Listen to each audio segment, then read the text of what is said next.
Saudações, alvinegras! Esse é o podcast Irmandade Corintiana número 343.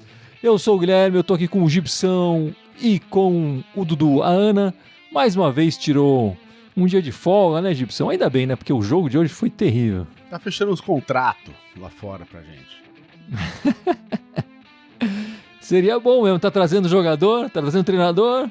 A cara foi tentar repatriar o Romero. Então, tá vendo se devolve.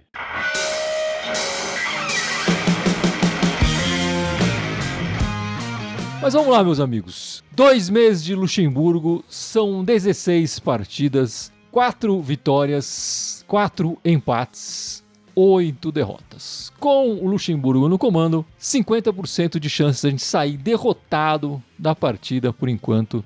Esses 16 jogos, ele tem um dos piores aproveitamentos da história recente, desde o rebaixamento, né? Desde a história do rebaixamento, é um dos piores treinadores de aproveitamento no comando, né? Já são 2 meses de trabalho, enfim. Tempo ele teve, 16 jogos. Essa semana o Corinthians ganhou 3-0 do Liverpool na Libertadores, com um time alternativo, né? Como o Dudu já pedia faz tempo. E perdeu nessa manhã de domingo 1-0 contra o Red Bull Bragantino. No Brasileiro, são 12 pontos em 13 rodadas. Agora temos menos pontos do que rodadas, Gibson. Se o Goiás, que joga na segunda-feira, ganhar a partida, o Corinthians entra no Z4 novamente, né? É o pior desempenho nos pontos corridos após 13 rodadas, né?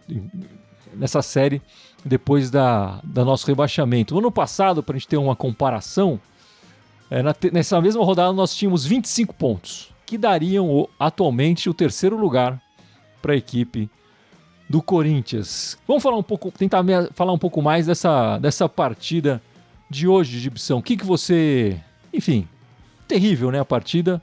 Viu alguma coisa interessante ou só críticas? Quando eu vi a escalação, eu só lamentei de novo que a gente estava entrando de novo com o Yuri e com o Maicon, né? Principalmente esses dois, porque são dois caras que não têm feito nada. Vou falar, o Yuri marcou um gol do Santos, ele chutou pra fora aquela bola desviou no zagueiro e entrou pro gol. Então não dá pra entrar mais com esses dois caras jogando. Bicho, né? Primeiro apostar na molecada, bicho, né? Que acabou entrando depois no jogo, enfim, né? Esses dois saíram, mas a única coisa boa, assim, que eu veria é o pessoal mais novo, o pessoal mais velho tá deprê. Assim, se tem que apostar em alguém, tem que apostar na molecada, cara, né? A molecada é crua, né? Precisa de mais rodagem? Precisa, né? Mas a gente viu o que a molecada é capaz de fazer com o jogo de quarta-feira, né? Tudo bem que era o adversário mais fraco, né? Mas a molecada jogou bola, tava afim de jogar bola. A gente tava jogando em casa hoje, com o nosso time titular, né? E no primeiro tempo a gente teve 33% de posse de bola. O que é isso? Né? E aí você olha, vários dos medalhões, os caras parados, assim. O cara do lado dele tá com a bola e ninguém se movimenta pra dar opção de passe. O time não compacta nunca, fica sempre espalhado no campo, né? E, cara, aí é muito difícil, né? É muito difícil. Então, fora a molecada hoje, foi difícil enxergar alguma coisa de bom no time. Foi bem difícil. Aproveitando um pouco o que o Gibson falou, é diferente, né, quando a gente vê 11 jogadores inteiros correndo e quando a gente vê, sei lá, um catado. Parece um catado. Parecia futebol de botão hoje. Os jogadores fixos nas posições, correndo pouco, esperando bola no pé. O Corinthians a cada jogo tá piorando. Acabaram de ficar 10, 11 dias parados e a gente não vê evolução nenhuma no time. Mas nenhuma. Não dá. O Corinthians precisa, pra ontem, mudar, porque senão vai entrar um pouco naquilo que eu falei um tempo atrás. Vai ter que abrir mão das competições aí, porque é uma vergonha a gente ficar na posição que estamos no Campeonato Brasileiro, com os jogadores que a gente tem, com a folha salarial que a gente tem. É uma vergonha. Na verdade, Dudu, já tá fazendo escolhas, né? Porque já entramos com um time alternativo no jogo. Não valia nada para aquele jogo também, enfim, até permitia isso. Dando esses 10 dias, uma semana pelo menos, para o time se preparar para jogar esse futebol fraco que foi apresentado nessa manhã desse domingo, né? O trabalho do Luxemburgo não vai para frente. Só não vê quem não quer, né? Não adianta, melhor esperar mais um pouco, vai chegar, né? A tal janela de transferência começa agora em segunda-feira. Segunda-feira vai. O cara tava. Um dos reforços estava, inclusive, na arquibancada, né? O Matias Rojas vai ser apresentado e tudo mais. O Corinthians conseguiu se livrar por enquanto. Aparentemente, diz que vai conseguir se livrar do transfer ban, vai conseguir fazer tudo isso. Não adianta ter o Luxemburgo lá. Ele não mostrou evolução nesses 2 meses, né? O Corinthians não está jogando melhor, não tem um estilo de jogo. A única coisa positiva que ele começou a fazer, e muito por falta de opção, né?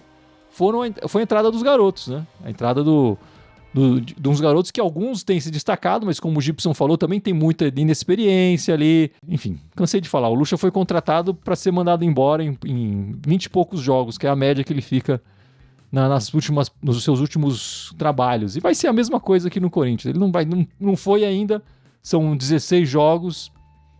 Vai chegar no 20º? Eu não sei, viu? E Dudu, você falou... Você comentou aqui um pouco antes de começar o nosso podcast que parece que os jogadores também estavam meio revoltados, estavam meio desconexos aí depois nas entrevistas pós-jogo. O que você percebeu? Só que o Roger Guedes e o Cássio falaram, né, após o jogo, foi totalmente diferente do que o Luxemburgo vem falando nas coletivas, né? Que vem evoluindo coletivamente, que vem fazendo, que só não vê quem não quer, que tá tendo uma melhora. Então eu não sei muito o que aconteceu, né? Eu não sei, eu achei que não teve nenhum contexto do que os jogadores falaram na saída de campo e que o nosso treinador falou na coletiva. Agora é esperar para ver o que vai acontecer aí na semana.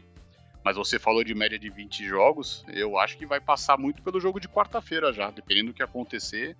Não sei não se ele chega até no jogo da volta. Eu tinha falado recentemente, né? Se você lembra daquela pergunta, né, no último podcast, por que o Lucha ainda não caiu, né? E eu falei, ele entrou. Muita coisa entrou no desconto dele, porque ele entrou naquele momento turbulento do time. E entrou ainda com uma sequência aí de 1 mês que era só tiro, porrada e bomba, enfim, é só o time inteiro se ferrando, né? E eu comentei que eu falei, olha, passado isso, passou aquela brecha ali que teve, né? Aqueles 10 dias, eu falei, vamos ver, a partir de agora começa a entrar na conta dele, né? E eu acho que hoje ele começou a sentir isso. Até acho que o discurso dele, eu não vi inteira a coletiva dele, mas o discurso dele já sentiu que a água bateu na bunda. Antes ele não tava sentindo. Então eu acho que, assim, a batata dele tá assando. Já tá assando, né? Porque já entrou, já saiu daquele período que até aqui não é culpa dele. Agora não é culpa dele, claro que é, né? Não que eles não fossem, mas agora é evidente, né? Enfim, e agora a pressão vai aumentar exponencialmente, tende a aumentar bastante, né? Enfim, o Lucha tem culpa, os jogadores têm boa parte da culpa também, mas a gente sempre é bom lembrar, os principais culpados da atual crise do Corinthians Duílio e Alessandro, né? Duílio e Alessandro, que vem fazendo escolhas terrivelmente erradas no comando da equipe, para o comando da equipe, né? Na escolha dos seus treinadores, desde a saída do Talheirão da Massa ali, com o Lázaro, e depois com o condenado lá, e agora com o Professor. O time joga que nem um catado, hoje e o Corinthians tem dificuldade, eu já falei isso aqui nas lives do nosso podcast, o Corinthians tem dificuldade quando enfrenta um time, um projeto de verdade, né? Não o projeto do Professor. Um projeto de verdade. O Red Bull Bragantino tem um projeto de verdade, trocou o comando técnico da equipe recentemente, foi atrás de um treinador, vejam só, estava desempregado, tranquilo e tal, o cara mais ou menos já deu um jeitinho na equipe, era um que estava livre ali, por isso que eles poderiam ir atrás, né? Não foi, preferiu o condenado, preferiu o Lázaro e preferiu o Professor. E a gente viu hoje um time bem treinado contra um time catado. Enfim, o Corinthians teve muita sorte nas últimas rodadas de não cair no Z4, né?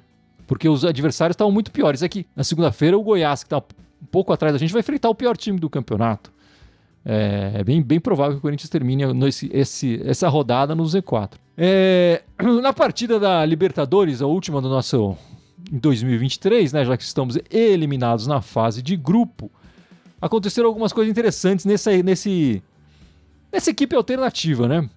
E também na torcida, nos portais da torcida, vamos falar um pouco desse jogo, que eu acho que foi o jogo mais interessante para o torcedor corintiano, pelos protestos, pelo que a gente viu em campo, e pelo resultado também, que foi a única alegria que a gente teve ali, né? 3-0. Enfim, eu queria trazer isso. O Carlos Miguel, de novo, o gigante ao quadrado, né? Já que o Cássio é o gigante, ele é até mais alto que o Cássio. Fez outra boa partida, segura, tranquila, defendeu penalidade. Enfim, eu vejo pra mim, e eu tô falando isso, e vou passar pro Dudu, que eu sei que o Dudu é fã do Cássio, hoje não tá com a camisa do Cássio, mas ele, normalmente, nos últimos podcasts, ele tava com a camisa amarela do Cássio. Pra mim tá chegando a hora, Dudu. Tá chegando a hora do Cássio sair da titularidade do gol do Corinthians. Ele tá fazendo um bom ano, vou fazer essa ressalva, ele tá fazendo um bom ano, mas pra mim o Corinthians não pode perder essa chance de ter um substituto bom pro Cássio, né? Eu acho que tá na hora do Carlos Miguel assumir. Não tô falando no próximo jogo, enfim, mas eu acho que o Corinthians precisa trabalhar essa transição para isso acontecer nos próximos meses. Olha, tem que concordar com o que você falou, né? O Carlos Miguel é um baita goleiro, a gente já vem falando assim, mas quem você disse, eu sou fã do Cássio, mas eu adoraria, né? Eu falo até pela nossa geração, assim, eu adoraria que o Cássio, eu sei que é extremamente difícil, mas que ele batesse o recorde do Vladimir, até para ser mais um marco, mais uma conquista para ele, que não foi o melhor goleiro que eu vi jogar no Corinthians, mas é o maior goleiro da história do Corinthians, né? Mas eu acho que se realmente eu não vou falar diretoria, que a gente sabe que vai sair, mas se de repente acham que ele está pronto, Carlos Miguel, concordo com você que tem que começar a fazer uma passagem de bastão de uma forma correta, de uma forma mais tranquila, para também já não colocar o moleque numa roubada ou numa preocupação. Eu acho bacana que o Corinthians saiba fazer essa transição, mas com a ressalva que eu gostaria de ver o Cássio mais um pouquinho. Esse ano, nessa crise, deixa o Cássio, mas ano que vem, que a gente sabe que é o último ano de contrato, começa a fazer essa passagem, deixa ele jogar alguns jogos aí do Paulista, dependendo, faz um pouco o que os times europeus fazem, né? Põe ele para jogar a Copa do Brasil, enfim, porque a gente não pode desperdiçar, assim como a gente já perdeu, entre aspas, o Walter, né? Até porque a gente sabe da dificuldade de ter um goleiro reserva, né? Antes a gente ficava, putz, o Cássio não vai jogar, quem vai? E a gente tá vivendo aquele momento que, pô, beleza, quando o Cássio não jogava tinha o Walter, e quando o Cássio não puder jogar, a gente sabe que tá seguro com o Carlos Miguel. Eu comentei isso no outro podcast, que eu espero que o Cássio saiba a hora de sair, né? O que é uma coisa difícil, principalmente pra goleiro. Eu acho que ele tá num momento bom, ele não tá num momento ruim agora. Né? Concordo. É que o Carlos Miguel é uma coisa tão fora da curva, né?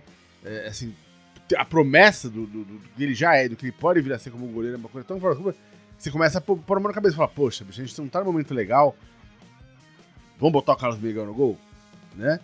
Então, é um cara muito grande, com uma envergadura gigantesca, ele é rápido, apesar da altura dele, geralmente os caras muito altos são mais lentos e desgostosos, ele é muito rápido, tem um reflexo muito bom. Então a gente fica com essa pulga atrás da orelha. Eu acho que o caso não é hora do Cássio sair agora. Enfim, duvido que algum treinador vai ter culhão de tirar o Cássio do time agora.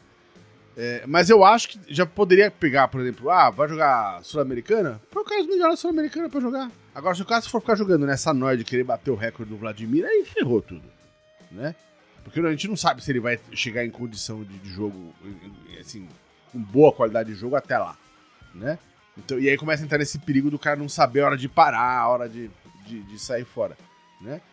E isso me preocupa mais, mas acho que por enquanto já poderia colocar o Carlos Miguel pra jogar uma Sul-Americana, algo do gênero. Eu sou um defensor, eu acho que tá na hora de fazer essa mudança, tá na hora de fazer mudanças mais profundas ainda no Corinthians, né? Enfim, eu acho que as mudanças precisam ser profundas nesse sentido, de mudar completamente a chapa, a diretoria e tudo mais.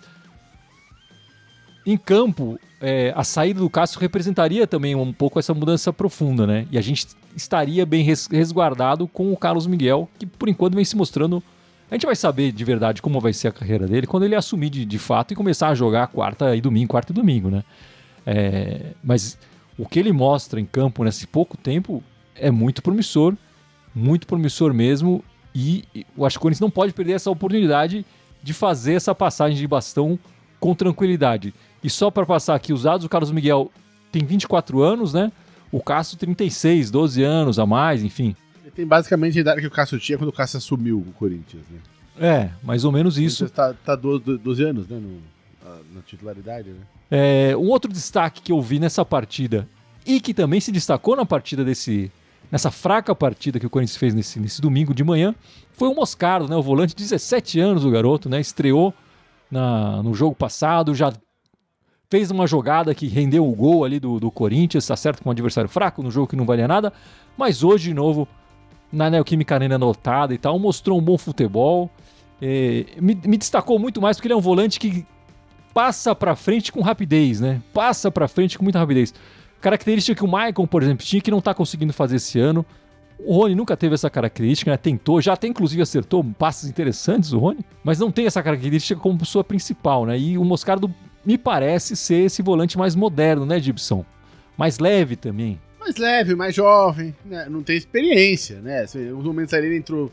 Logo no começo da partida ele deu uma entrada muito dura num cara ali que não precisava, sabe? Tipo, é quando o cara quer mostrar serviço, tá estreando com o time titular, e aí começa, enfim... Vai ganhar de estrada, claro, tem 17 anos de idade, mas o moleque jogou muito bem. Foi, acho que, a nossa segunda maior nota hoje, né, Gui? No jogo, né? Só perdeu pro Murilo, né? No jogo, No jogo, então, o Murilo zagueiro ficou em primeiro lugar o Murilo e segundo lugar o Moscardo. Foi uma grata surpresa, enfim, a entrada dele na posição.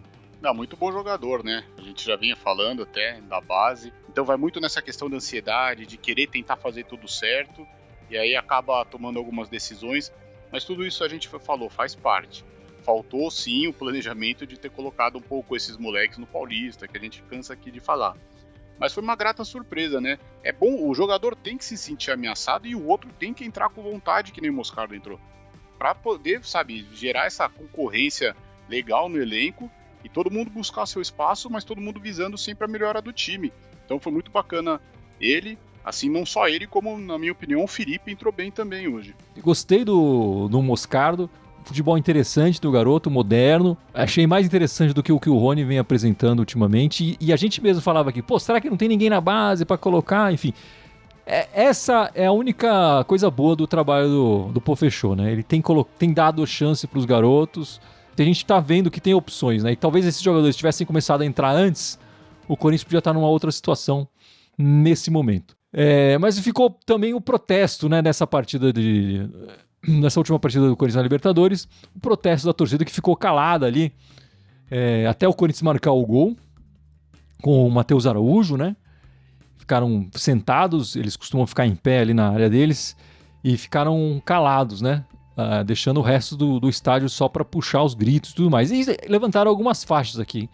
Mas eu acho que faltou um pouco mais de crítica à diretoria. Enfim, eu achei o protesto válido de uma maneira pacífica, né, Gibson? Acho que isso que é importante.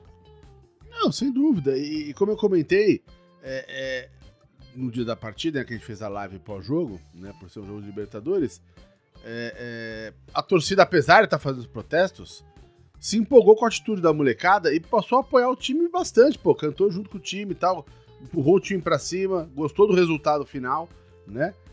O que bota mais peso ainda nas costas dos titulares agora. Mas os protestos em si foram, cara, como tem que ser feito, sabe? Tipo, sem violência, sem nada. Os caras, levanta a faixa. Durante a partida, apoia o time, mas quer levantar a faixa? Levanta a faixa. Né? Acabou o jogo, aí não, meu irmão, aí pode xingar, pode fazer o que quiser, né? Mas, obviamente, sem violência. Foi bacana pelo gesto pacífico. Eu acho que se ele compra o ingresso, ele tem que ir lá protestar, né? Como hoje também. Apesar de não ter sido faixa, mas após o jogo houve xingamentos, houve, né, pedidos da torcida por repostos, por jogadores. Eu só não achei legal muito assim o protesto válido na quarta-feira, em função de estar molecada lá, né? Porque a gente está falando de um jogo que o Corinthians ganhou. Se o Corinthians perde ou empata, né? Se empata a gente ainda estaria classificado, mas se faz um mau jogo, perde, teria sobrado para a molecada.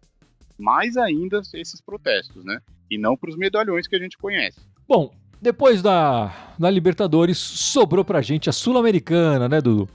Aconteceu o sorteio essa semana e o Corinthians vai enfrentar o Universitário do Peru. É isso, né? As datas são de 2 terças-feiras, dia 11 de julho e 18 de julho, 2 terças-feiras. Tem um conflito ali com as datas da Copa do Brasil que precisa ser acertado ainda, porque, enfim. Mas você tem informações sobre esse adversário que a gente vai enfrentar lá pela Sul-Americana? Tenho sim, né? Só lembrando que foi sorteio, né?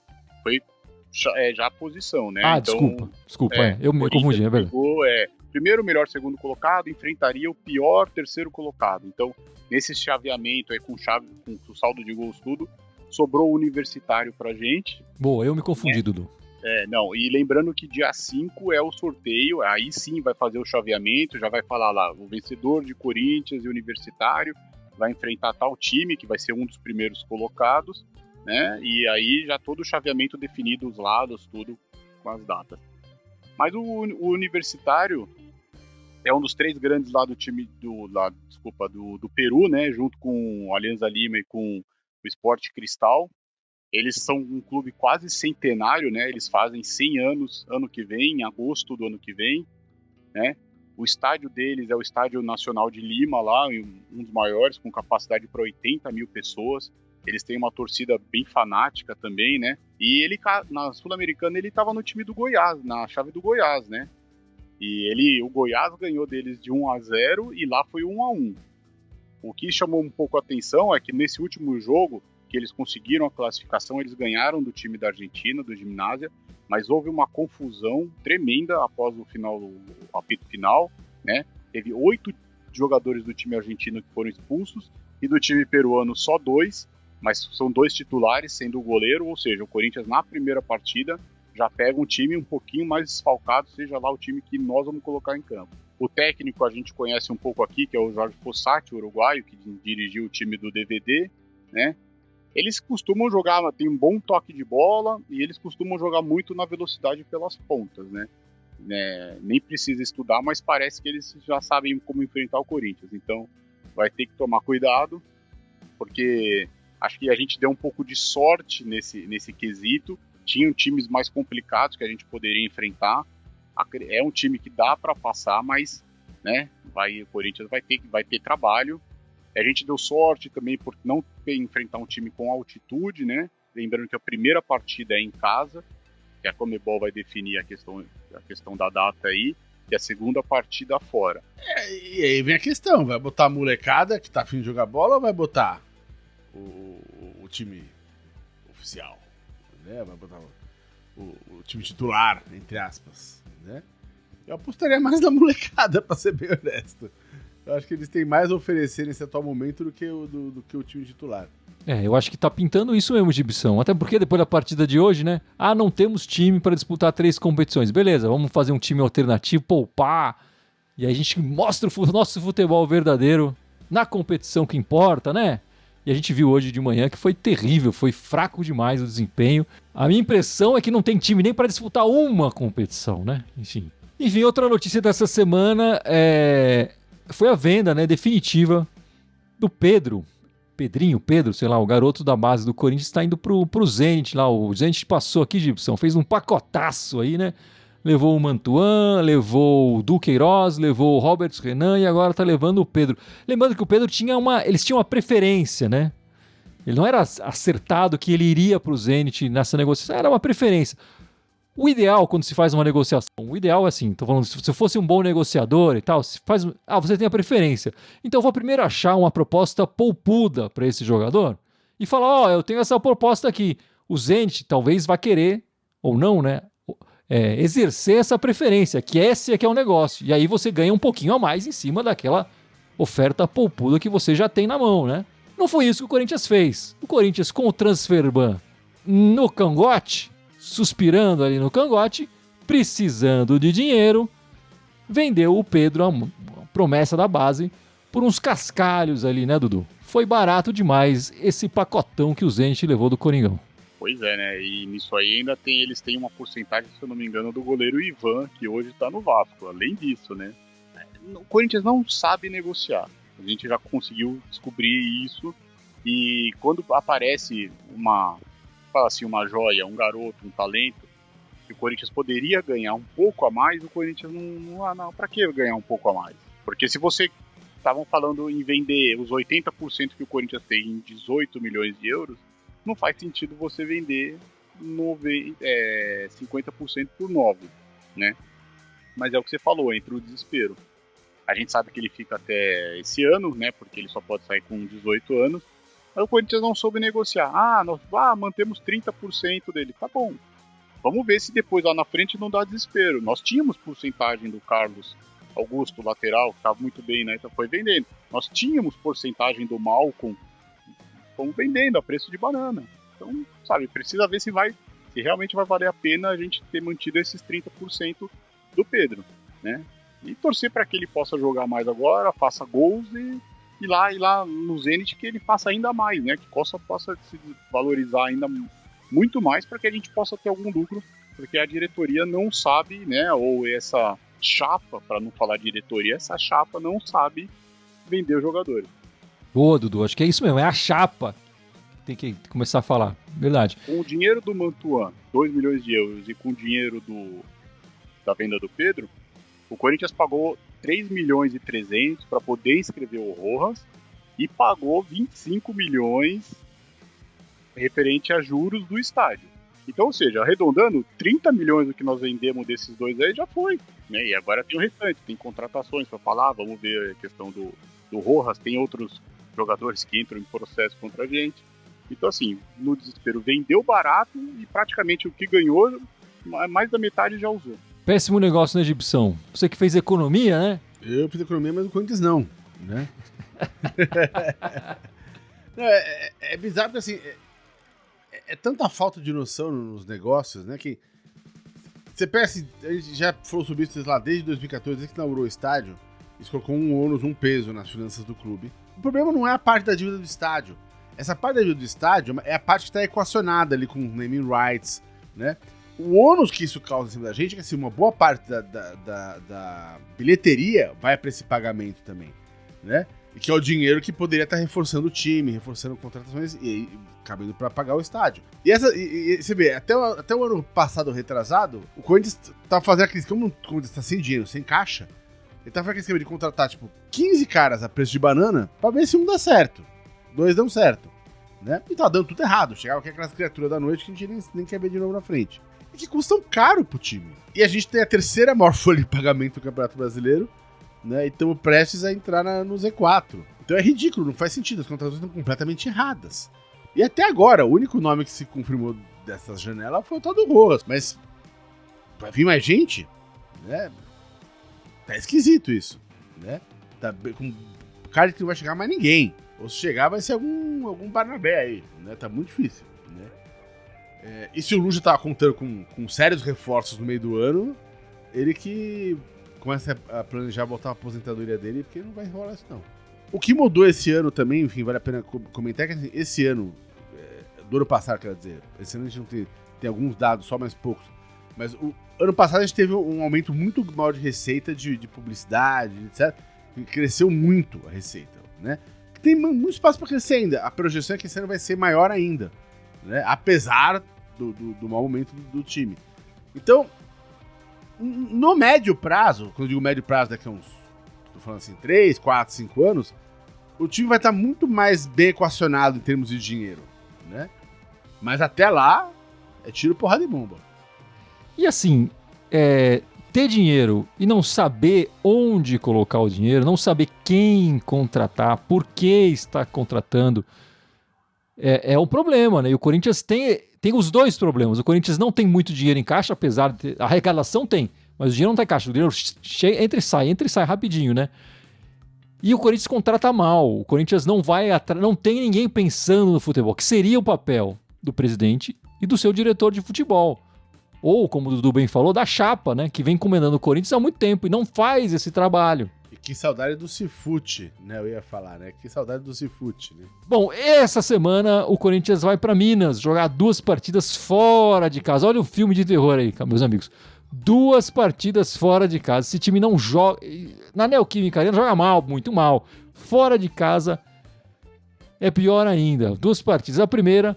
pela Copa do Brasil, a partida de ida, né, contra o América Mineiro, fora de casa, quarta-feira, 9h30 da noite. E a segunda, a partida contra o Atlético Mineiro, que foi mudada a data agora, né, porque o Corinthians vai jogar na terça a partida da Sul-Americana, outra terça, a partida Sul-Americana, a partida do Atlético estava marcada para o domingo, agora o Corinthians joga contra o Atlético Mineiro no sábado, meus amigos, sábado, 6h30 da tarde. Vocês têm alguma esperança de ter alegria nessas partidas, meus amigos? Difícil. Até porque hoje os dois se enfrentaram, né? E o Atlético Mineiro abriu 2-0 e o América foi buscar os 2-0. Foi 2-2 o jogo. Então você vê, mesmo o América, no caso, que é o primeiro adversário, estando abaixo da gente, tudo, ele vem mostrando futebol. Eles estavam eliminados na Sul-Americana na quinta-feira. Eles conseguiram a classificação, porque ganharam né, do Peñarol fora de casa. Sabe, é um time que vem, sabe, é o Mancini. O Mancini pode ser o que for, cara, mas é um técnico que sabe jogar contra o Corinthians, principalmente na arena. Sempre E traz aí, dificuldade. eu acho muito difícil. A gente já perdeu do América esse ano também, né? 2-0. Mas o Corinthians vai ter que, já que os jogadores descansaram, né? Eles vão ter que jogar essa partida quarta-feira. E, sei lá, se eles fecharam um pacto lá e vão falar que vão dar prioridade na Copa do Brasil, eles vão ter que jogar a vida e jogar bem.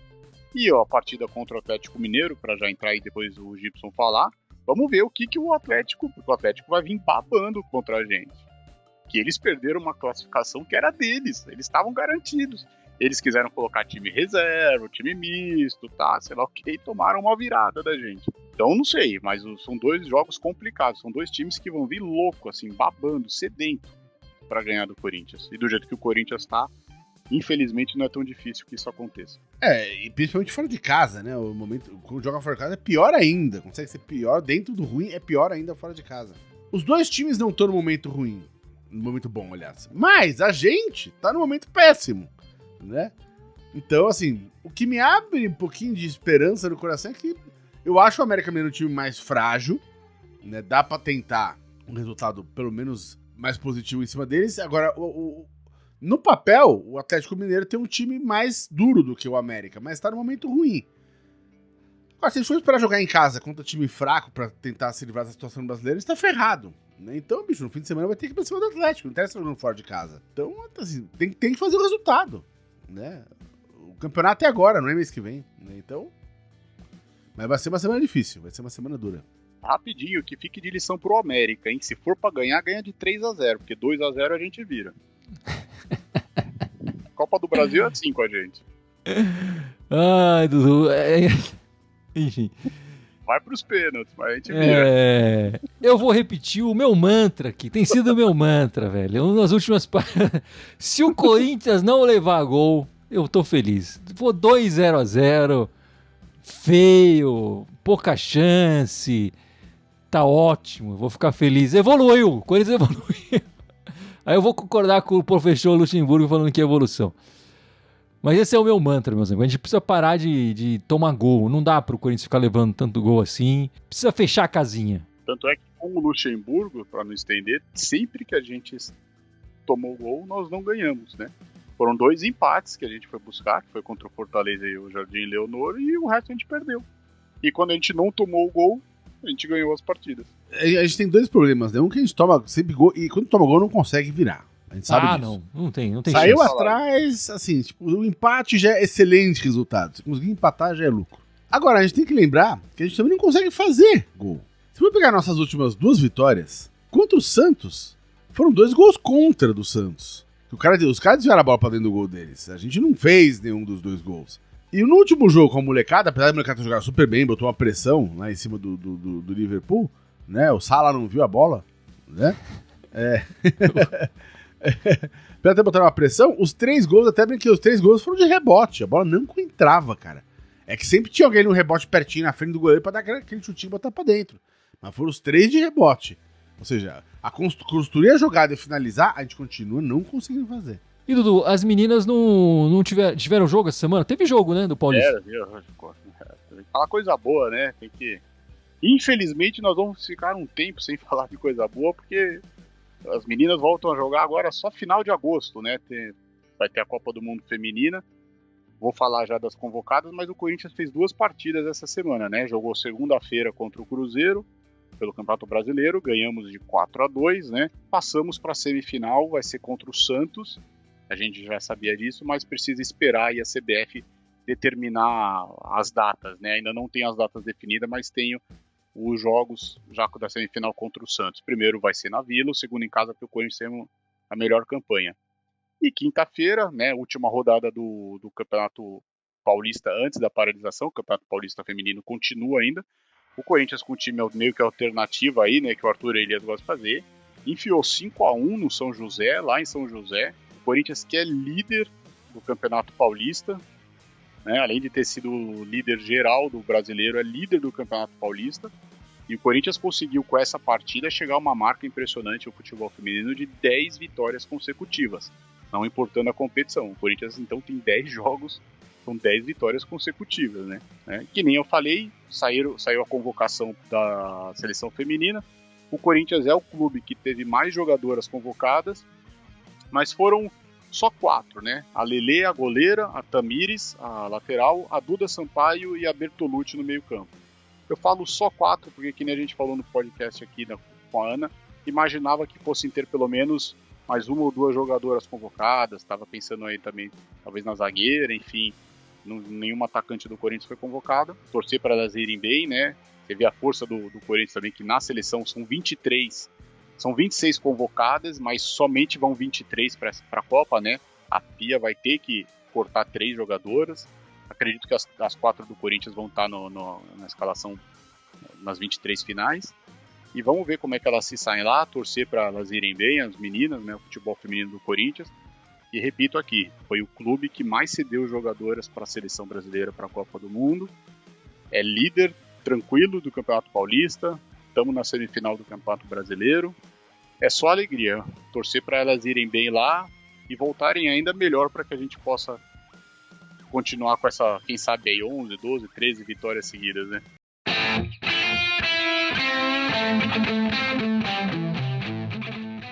Então é isso, meus amigos. Vamos encerrando esta live, este podcast 343. Lembrando, a camiseta da Irmandade e a caneca da Irmandade estão à venda lá no nosso link para o Mercado Livre. Camiseta e a caneca da Irmandade. Gibson, lembra as nossas redes sociais aí, por favor. Bora, vamos lá. Temos 13 redes sociais, estamos ao vivo em 3 delas hoje, no Facebook, no YouTube e no Twitch. Temos também o Instagram, o Twitter, o SoundCloud, iTunes, Deezer, Spotify, Telegram e TikTok. Todos eles Irmandade Corintiana com TH, só no Twitter que é Irmandade Timão. É isso aí, meus amigos. No domingão que vem estaremos de volta. O jogo é no sábado e no domingão tem a live da Irmandade com gravação do nosso próximo episódio. Espero que a Ana esteja aqui com a gente no domingo que vem, certo, meus amigos? Muito obrigado pela participação de todos e vai Corinthians! Vai Corinthians! Vai Corinthians!